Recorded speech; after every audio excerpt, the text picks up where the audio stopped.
Matapos ang matagumpay na pagpatay ni Hanzo sa guard na pumatay kay Momo at ang paliwanag sa posibleng sagot sa pag-appear nitong misteryosong marka sa kamay ni Hulkenberg, ngayon ay ire-review na natin ang Chapter 373 o ang Episode 34 ng ating Dark Continent series. Sa wakas, masasaksihan natin ang isang napakatinding chapter sapagkat ire-reveal dito ang isa sa pinaka-OP na Nen ability sa buong serye. Siyempre, matutunghayan din natin ngayon ang maaksyon at napakatinding confrontation ng dalawang prinsipe. Kaya naman, this is Mr. AI Anime at huwag na nating patagalin pa, let's go! Ang pamagat ng ating chapter ngayon ay Inheritance. Sa pagpapatuloy sa nakaraang chapter, nagsimula kaagad ang eksena kay Muse na nakatutok na ang baril kay Prinsipe Camila. Sinabi niya na aarestuhin niya ito dahil sa pagpaplanong i-assassinate ang first prince na si Benjamin, sapagkat nakarecord na raw ang kanilang conversation ng Rey ng Duazo noong kumakain sila. Kaya ayaw niyang gumawa ng anumang hakbang at mapipilitan raw siyang barilin ito. Nasagot naman ni Camila, "Ganun ba? Barilin mo ako." Sabay gumawa na nga siya ng hakbang. Kaya muli, sinabi ni Muse sa prinsipe, "Mahal na prinsipe, pakiusap wag!" Sapagkat ayaw niyang barilin to. Sa isipan naman ni Muse, sinabi niya, "Nakakainis! Isang counteractive type daw si Camila." Alam na niya o naobserbahan na isang Nen user si Camila na may counteractive Nen type, isang uri ng Nen ability kung saan ang user ay tumatanggap muna ng damage mula sa kalaban bago ma-activate ang kanyang ability bilang counter-attack.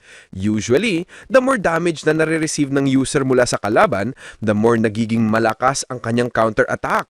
Dagdag pa rito ni Muse, pinipigilan ngayon ni Camila ang paglabas ng kanyang aura gamit ang Zetsu. This proves na nakakagamit talaga ito ng Nen. Sa pamamagitan ng pag-restrain ni Camila ng kanyang depensa into zero by using Zetsu, na-maximize nito ang risk na makakatanggap siya ng significant damage mula sa atake ng kalaban. Dahil dyan, mas lumalakas ang kapangyarihan ng kanyang gagawing counter-attack. Ngayon, dahil sa pag-activate ni Camila ng Zetsu, hindi rin nakikita ni Muse ang Guardian Spirit Beast na kumukuha ng aura mula kay Camila. Kaya sa tingin niya, prinsipe na ito sa kanyang ability, considering na mas lumalapit pa ito sa kanya, when in fact ay nagbabala na siya na huwag gumawa ng kahit isang hakbang. Dito na nagdesisyon si Muse. Sa kanyang isipan sabi niya, "Sige, kikilos na ako. Kung mapapatay ko ya, ayos lang, malalaman ko ring ang ability nitong prinsipe." Biglang may sumigaw na, "Nagbabala na ako sa'yo," at sabay nagpaputok si Muse ng baril. 3 bala ang tumama kay Camila, 2 sa dibdib at 1 sa ulo, na naging dahilan sa pagkamatay nito.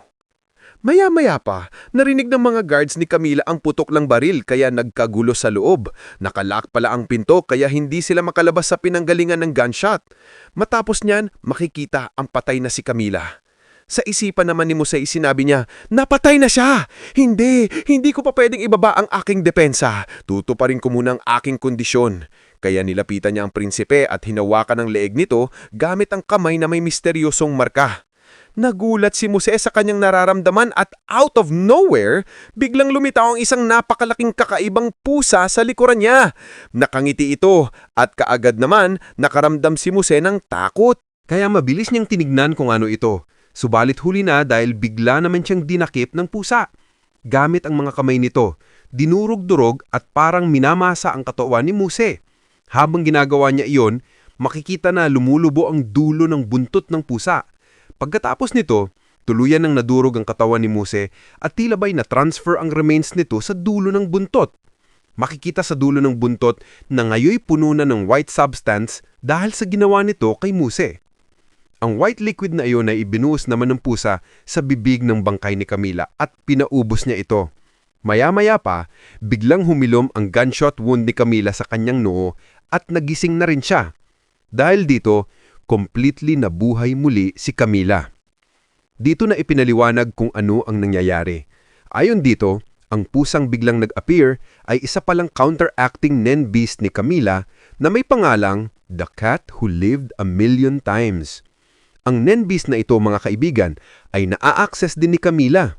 I-revive nito si Camila in exchange sa buhay ng pumatay sa kanya, gaya ng nakikita natin sa ginawa niya ito kay Muse. Sa isipan ng nabuhay na si Camila, Sinabi niya na hindi na niya kailangan pa ng Guardian Spirit Beast dahil meron na raw siyang counteracting Nen Beast na ito. Sinabi rin niya sa Beast, "Good boy, maligayang pagbabalik." Maya-maya pa, tumayo na si Camila at nawala na rin ang Nen Beast. Nasabi pa niya rito na ang nagpapalakas sa kanyang ability ay ang Nen at natirig kamatay, isang post-mortem Nen, kaya parang somewhat immortal pala si Camila. Hindi raw siya matatalo ng kanyang kalaban, maliban na lang kung mamamatay siya sa ibang dahilan tulad ng environmental cause. Matapos nito, nagawa ng mga guards ni Camila na mabuksan ang pinto. Natanong nila kung ano ang nangyari. At sinabi ni Camila, "Bakit sinabi ko sa inyo na huwag kayong pumunta rito?" Paliwanag pa niya, binaril daw siya ng sundalo ni Benjamin na ngayon ay nakatakas na rin. Pupuntahan niya raw ang sundalong iyon para i-execute ito. Sabi rin niya sa kanyang mga guards na sunugin ang mga kagamitan na naiwan ng sundalo ni Benjamin kasama na ang laptop para mawala ang anumang ebidensya. Ngunit sumagot ang mga kanyang guards, "Huwag po kayong pumunta, pakiusap po." Dahil kung pupunta siya, parang sumusunod lang siya sa kagustuhan ng kalaban. Kaya kumalma na lang si Camila. Sagot naman niya, "Tumahimik kayo, sila na lang ang pupunta." Handa na raw siyang kalabanin ang prinsipe na Benjamin na magreresulta rin sa pagkamatay ng kanilang buong pamilya dahil isa itong prinsipe na kanilang iko-confront. Sumagot naman ang isa sa mga guards na hindi rin nila hahayaan na gawin ni Camila ang lahat ng ito. Kaya sinabihan ng Rain ng Duazo na baka pakiusapan ng kanyang anak si Prinsipe Camila. Hayaan niyo na lang ang kagustuhan niya at manatili na lang kayo rito. Nagulat ang dalawang guard sa sinabi nito. Pagkatapos, mabilis na nag-iisa si Camila at naglalakad sa hallway papuntang residential area ng First Prince, hawak-hawak ang isang handgun. Nagkasalubong ni Camila si Furikov at ang isa pang guard na nakagwardya sa residential area o quarters ni Benjamin. Kaya huminto muna si Camila. Sinabi naman ng guard na huwag itong kikilos. Nasabi naman ni Furikov, "Kung lalapit ka, babarilin ka talaga namin." Matapos niyan, tinawagan ni Benjamin si Furikov at sinabihan siyang huwag atakihin si Camila. Nasagot ni Furikov, "Pero may baril po siya." Sagot ni Benjamin, "Di bale, basta wag niyo lang talaga siyang atakihin." Kaya sumagot si Furikov, "Masusunod po." Matapos niyan, diretsyo na silang tinagbabaril ni Camila at na-headshot pa nga ang dalawa. Subalit isa lang ang tuluyang bumagsak at napatay talaga ni Camila. Makikita dito si Furikov na nakatayo pa rin, kaya napasabi si Camila, "Magaling, siguro ay kagaya ka rin namin." Ibig sabihin, posibleng isang Nen user din itong si Furikov. Gumamit pala si Furikov ng Ken, isang advanced form ng Nen at Ren, isang klase ng pagre-reformat ng depensa mula sa mga atake ng kalaban. Nang makita ito ni Camila, napasabi siya na, mahusay ang reaksyon ni Furikov. Dahil pinunterian niya talaga ang gitna ng ulo nito in between sa mga mata. Kahit nakaligtas si Furikov gamit ang Nen, tumama ang bala ni Camila sa left side ng noo niya na nagpapahita ng matinding reaction time ni Furikov. Sinubukan sana niyang iwasan ang bala ng baril ni Camila, kaya sinabihan na ni Camila si Furikov, "May gusto ka bang sabihin? Sige, barilin mo na ako." Ang mga salitang ito ay nagpangiti kay Furikov na nagsabi, "Napakaswerte ko naman kasi may isa na namang bagay na ilo forward sa susunod." Pagkatapos niyan, makikita sa loob ang mga guards ni Benjamin at si Benjamin mismo na nakaupo sa gitna. Maya-maya pa, pinapasok na si Camila. Nagsalita si Benjamin, "Mag-isa ka lang na pumunta rito. Humahanga ako sa tapang mo, pero hapon pa ngayon sa ikalawang araw ninyo dito sa Black Whale at medyo maaga pa. Alam mo naman, wala talagang pasensya itong si Camila pero napaka-ridiculous ng ginagawa mo ngayon." Nasagot naman ni Camila, "Ha? Sinundan ko lang naman ang nag-assign sa akin kanina, kaya ibigay na ang taong iyon sa akin." Sagot ni Benjamin, "Wala akong intensyon na makipaglaro sa mga acting-actingan mong yan." Sabay inutusan niya ang kanyang sundalo na arestuhin si Camila. Ngunit nagpapatuloy si Camila at nagpaputok ng baril, lahat ng bullets niya, ngunit hindi nakapenetrate kay Benjamin dahil gumagamit rin ito ng Ken. Makikita rin na inubos na ni Camila ang isang buong magazine sa kanyang kapatid at namamangha at nagtatanong ang mga guards sa nangyayari. Sumigaw sa galit si Camila, "Anong problema? Atakihin mo na ako, napakaduwag mo." Mabilis namang sumugod ang dalawang guards para i-restrain si Camila. Subalit pinigilan sila ni Furikov na nagsabi na siya na raw ang bahala. Sabay nilapitan si Camila at pinusasan niya ito, bagay na hindi inaasahan ni Camila. Kaya bigla siyang pinagpawisan ng husto, realizing na hindi siya aatakihin ni Benjamin para ma-activate sana ang kanyang ability. Napangiti naman si Furikov at sinabi, "Huwag kang ang gumawa pa ng kung ano-ano, Prinsipe Camila. Kasi mawawala na talaga ako ng choice at gagamit na lang ako ng puwersa para mapigilan ka." Itinuon naman ni Camila ang kanyang pansin kay Furikov at sinabi, "Papatayin kita, pati ang pamilya mo, ang buong angkan mo." Itinututor niya raw talaga si Furikov isang klase ng torture na may unimaginable na sakit na ibibigay dito kay Furikov. Nasagot naman ni Furikov, "Wala akong pamilya. Ang pamilya ko lang ay si Benjamin." Matapos niyan, inilagay na nga nila si Camila sa solitary confinement at sinabihan na isa raw itong first-class criminal. Ang sitwasyon ni Camila ay para raw itong moth na nasunog sa apoy. Naiulat kay Furikov na hindi pa nila alam kung ano ang nagagawa ng guardian spirit beast o Nen beast ni Camila na nakuha mula sa seed urn ceremony. Kaya kailangan daw na isang Nen user din ang magbantay kay Camila. Pinag-uusapan kung kailangan ba nilang tawagan ng ilang sundalo na naka-assign sa ibang prinsipe para magbantay o ipaubaya na lang kay Babimay na ang pagbabantay sa room 1014 kasama si Kurapeka. Nasagot naman ni Balsamilco, "Huwag na kayong mag-alala kasi na-fulfill na ni Muse ang kanyang duty. May ibon na raw dito kay Camila. Ang ibon na ito ay makikita sa tabi at nakatingin kay Camila." Ang ibon na iyon pala ay ang ability ni Muse na Secret Window. Ito ang tinutukoy ni Muse nang sabihin na hindi niya pwedeng ibaba ang kanyang depensa dahil kailangan niyang i-fulfill ang kondisyon ng kanyang ability. Gumagamit ang Secret Window ng tatlong klase ng ibon na nagsisilbing spy. Na-activate ang awal ni Muse kapag nahawakan nito ang kanyang target na sa kasong ito ay si Camila. Paliwanag pa rito, ang ibon na ito ay nakikita lamang ng user nito. Ang naririnig at nakikita ng ibon mula sa target ay naitransmit sa user. Ngayon nakita ni Benjamin ang ibon na nagbubuhat pa ng barbell gamit ang isang kamay at iniisip sa kanyang isipan na sina Muse at Vincent ay buhay pa rin sa kanya. By the way, isang metaphor ito. Makikita ang tatlong stars sa kanyang kamay. Dalawa sa stars ay may naka-soundproof na baton na tinatawag na those who inherit the stars. Isang ability kung saan nai-inherit nito ang ability ng mga namatay na Nen users na nangako ng loyalty. Ang rights ng pag-transfer sa kanilang ability kay Benjamin ay limitado lamang sa mga graduate ng Royal Army Academy na naging personal army ni Benjamin. Sa madaling salita, ang Nen abilities ng kanyang personal private army ay mai-inherit ni Benjamin kapag namatay na ang original user. Ang dalawang stars ay nag-i-indicate sa ability ni Vincent at Muse na na-inherit na ni Benjamin.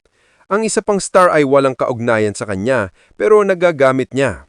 Matapos nito makikita ang Nen Beast ni Benjamin. Ayon sa ulat, ang ability ng Nen Beast na iyon ay unknown pa rin. Sa sumunod na eksena makikita si Hanzo na humihingi ng permiso sa Royal Army para makapasok sa room 1013 ng Prinsipe Momose. Kasi gusto niya lang talagang gamitin ang telepono sa loob. Subalit sinabihan siya ng nakagwardyang sundalo na hindi na raw pwede kasi naka-off limits na raw ang area. Ang mga quarters daw ng mga prinsipe na nag-drop out na ay sinisilyuhan na at ang mga linya ng telepono sa loob ay pinutol na rin. Para sa security reasons, kailangan nilang siguraduhin na walang sino man ang pwedeng pumasok rito, kahit ang hari ay hindi pwedeng pumasok. Sa isipan naman ni Hanzo, sinabi niya na ang tanging lugar na lang na pwede niyang puntahan para makontak si Biscuit ay sa room 1014 na kina Kurapika. Dito, maririnig niya si Kurapika na nagsasabing, "Nawawala ang Prinsipe Mariam." Nasagot naman ni Hanzo, "Oo, pati na ang Rey na si Viti at ang mga guards nito. O lahat ng tao sa room 1013. Nang pumunta siya doon, hindi raw gumagana ang telepono. Ang Nen lang daw ang present sa room. Kaya gusto ni Hanzo talagang malaman na ang pagkawala ng mga tao sa loob ng 1013 ay hindi isang atake ng kalaban. Pero as long as hindi niya sila nakokontrol, iyon ang sinasabi niya. Nagdagdag pa si Hanzo na kung ang telepono lang sa 1013 ang hindi gumagana, matagal na sana itong inayos ng Royal Army. Kung hindi, sabi naman ni Kurapika ay na-block daw gamit ang NEN ang linya ng telepono. Yan ang gustong kumpirmahin ni Hanzo. Kaya sinabi niya na ang room ni Kurapika ang tanging room na pwede niyang mapasok bilang in-outsource lang bilang guard ng Raysivan. Sa kabila ng access sa room ni Kurapika, ang higher ranking lamang ng mga prinsipe at Ray o kahit na ang guards ng higher ranking prince o queen ang may kakayahang tawagan ng lower rank na prinsipe. Ngayon niya lang din na-realize na kailangan niya ang kanyang ID na nasa kanyang katawan para makagawa ng phone call. Iniscan pala ang kanilang mga ID para makatawag sa telepono. Kaya may kakayahan si Kurapika na makontak ng pasikreto sina Biscuit o ang 13th Prince. Parang isang announcement gaya ng ginawa noon. Nasagot naman ni Kurapika na mapagkakatiwalaan niya ang guard ng 9th Prince na si Halkenberg. Mas mataas ang rank ni Halkenberg kaysa kina Mariam, kaya pwede siyang tumawag sa residential area nito. Pero bukas pa niya pwedeng sabihan ng guard na iyon ng Prinsipe Halkenberg. Nasagot naman ni Hanzo na kung bukas pa, posibleng babalik na siya sa kanyang original na katawan. Maya-maya pa, may sinagot si Shimano sa telepono at dali-dali niyang sinabihan si Kurapika na ang tumatawag ay mula sa kapitan ng guards ng 13th Prince Mariam. Dahil dito, dali-dali namang pinuntahan ni Hanzo ang room 1013 para kumpirmahin kung nandyan na sila. Sa kanyang pagpasok, wala pa ring tao rito. Kaya napasabi ni Hanzo sa kanyang isipan, nakakainis, nasan na ba talaga sila? Nasan ang katawan ko? Dito naman sa Captain of Guards ng Raysivan, makikita itong nagpapakilala kay Kurapika na si Virgie, ang Captain ng Guards ng 7th Queen Ivanti. Habang kinakausap niya si Kurapika, mukhang naroroon rin sina Mariam at ang Reyna, at okay lang, walang masamang nangyayari sa kanila. Nasabi pa ni Virgie na may gusto lang siyang itanong kay Kurapika. Kaya sa ngayon, tumatawag ang Captain of Guards ng 7th Queen Ivanti kasama ang Reyna at Prinsipe Mariam mula sa 1010. Pero nang puntahan ni Hanzo ang room 1010, makikitang wala talagang tao rito. Nasaan na nga ba ngayon sina Virgie at ang iba pa? Marami pang revelasyon at impormasyon ng ating masasaksihan sa susunod. Dito natin tatapusin ang video sa last panel. Kung nagustuhan ninyo ang ating video, pwede kayong mag-like, comment, follow, and subscribe para sa iba pang videos.